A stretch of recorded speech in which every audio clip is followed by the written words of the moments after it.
first time I heard Paul, which was I can't even remember now. It doesn't really matter. But I heard his music. Oh, I know actually. I was playing. I first met him in Dublin. It would have been '83 even or '84. I was playing with Joan Armour Trading, who's another great artist. I don't know if you know her stuff. Incredible. And we were playing at the Dublin Showground, and he came along, and he knew somebody in the band, and we just met. Hi, you know. And then about 6 months later, I got a call from his manager, I think. Wow.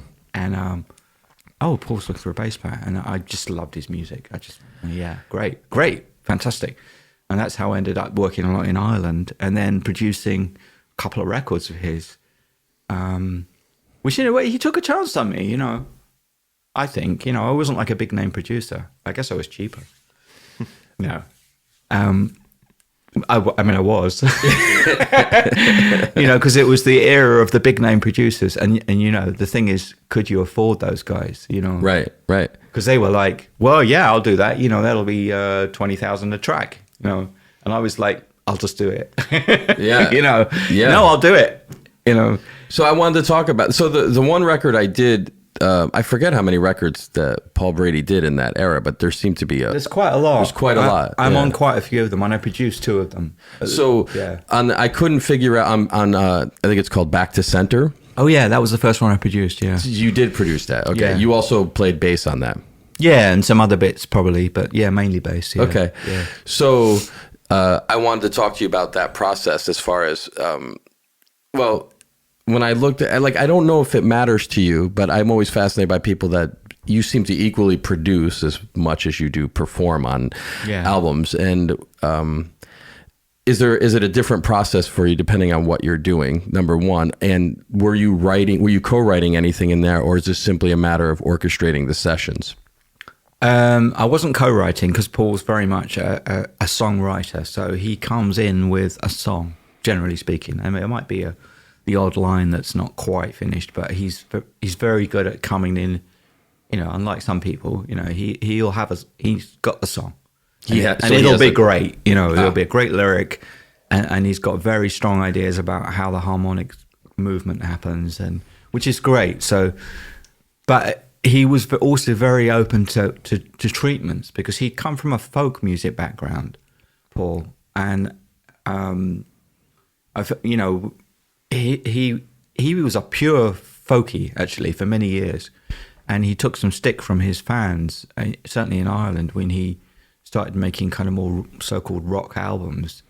Yeah, it sounds straight up 80s. Like, it sounds like the era. Yeah, and it wasn't the first album he'd done like that. He'd done another one, maybe 2 even.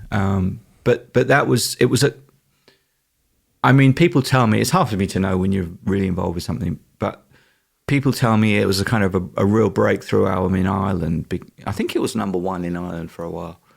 And I think that what we tried to do with that was, in a way, sort of touch all those bases, because he'd made a couple of records before that, after he sort of stopped doing the folk stuff, and they were absolutely rock records, you know.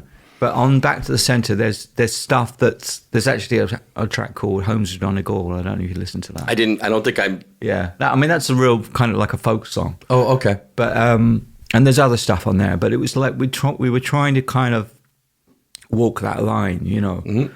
So yeah, it's kind of the sound palette is kind of in some ways fairly typical of an 80s rock record.